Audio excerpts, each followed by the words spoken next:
When the Himalayan peasant meets the he-bear in his pride, he shouts to scare the monster, who will often turn aside.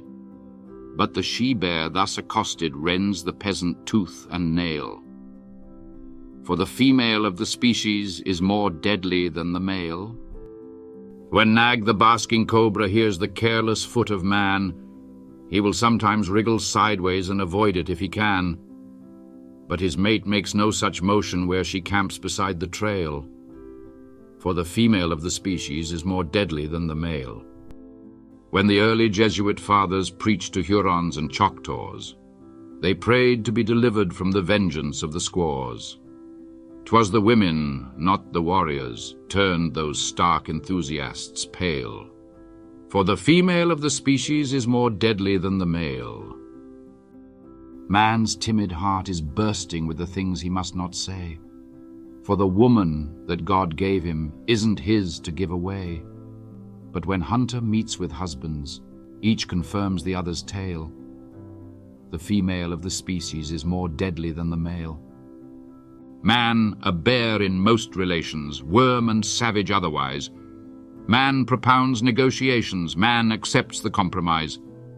Very rarely will he squarely push the logic of a fact to its ultimate conclusion in unmitigated act. Fear or foolishness impels him, ere he lay the wicked low, to concede some form of trial even to his fiercest foe. Mirth obscene diverts his anger, doubt and pity oft perplex him in dealing with an issue, to the scandal of the sex. But the woman that God gave him, every fibre of her frame proves her launched for one sole issue, armed and engined for the same. And to serve that single issue, lest the generations fail, the female of the species must be deadlier than the male. She who faces death by torture for each life beneath her breast may not deal in doubt or pity, must not swerve for fact or jest. These be purely male diversions, not in these her honor dwells. She, the other law we live by, is that law and nothing else.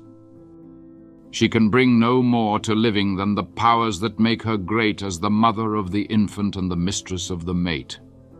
And when babe and man are lacking and she strides unclaimed to claim her right as femme and barren, her equipment is the same. She is wedded to convictions, in default of grosser ties. Her contentions are her children, heaven help him who denies.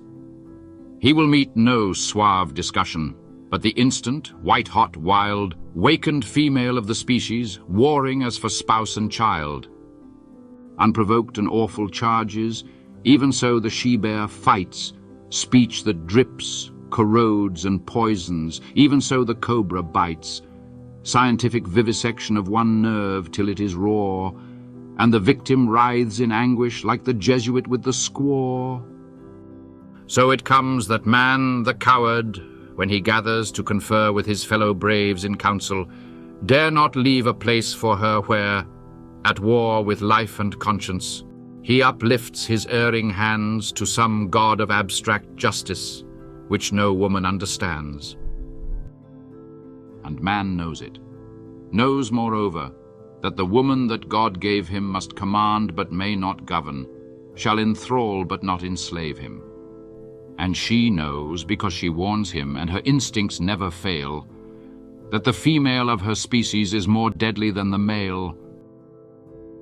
First published in 1911, this poem is often considered one of Kipling's most controversial and thought-provoking works due to its exploration of gender roles and human nature.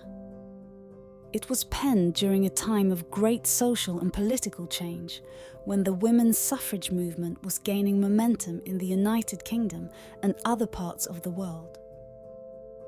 Kipling, known for his staunch imperialist and conservative views, wrote "The Female of the Species" in response to what he perceived as a growing challenge to traditional gender roles and societal norms.